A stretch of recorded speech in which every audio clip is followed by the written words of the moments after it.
এই 5 মানুষকে মনের কথা বলবেন না।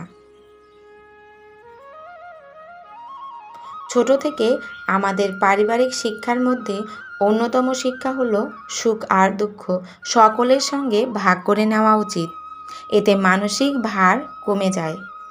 তবে অন্যের সুখ বা দুঃখ বোঝার মতন মানসিক ক্ষমতা সকলের কিন্তু থাকে না। মানুষদের নিজেদের সুখ কিংবা দুঃখ জানাতে নেই। এতে ক্ষতি হওয়ার পাশাপাশি জীবনের সমস্যা ও মানসিক চাপ আরও বাড়তে পারে। জেনে নিন কাদেরকে নিজের মনের কথা জানানো একদম উচিত নয়।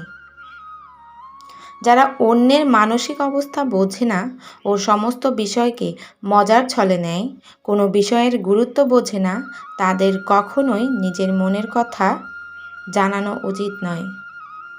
যেসব ব্যক্তিরা নিজেকে নিয়ে ব্যস্ত, নিজের স্বার্থ ছাড়া কিছু বোঝে না, তাদের কখনোই নিজের ব্যক্তিগত কথা বলা উচিত নয়।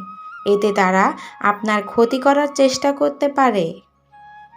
যারা সারাক্ষণ সব কিছুকে নিয়ে হাসাহাসি করে, অনেকটা বাচাল প্রকৃতি, তাদের কখনোই নিজের মনের কথা বলা উচিত না।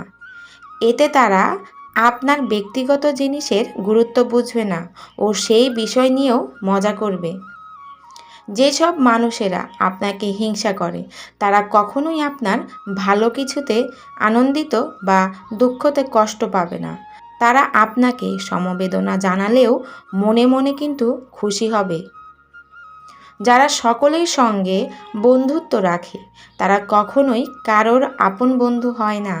তারা অন্যায়কে প্রশ্রয় দিয়ে নিজের স্বার্থ রক্ষা করে। তাই এই সকল ব্যক্তিকে কখনোই নিজের মনের কথা বলবেন না। হ্যাঁ ভিউয়ার্স, আমি নিজেই এর প্রমাণ পেয়েছি। আমার এক বন্ধু ছিল যে কিনা সবার সাথেই মিশত, সবাইকেই খুব ভালোবাসতো, কিন্তু সে সত্যিকারে কারোই আপন হয়নি।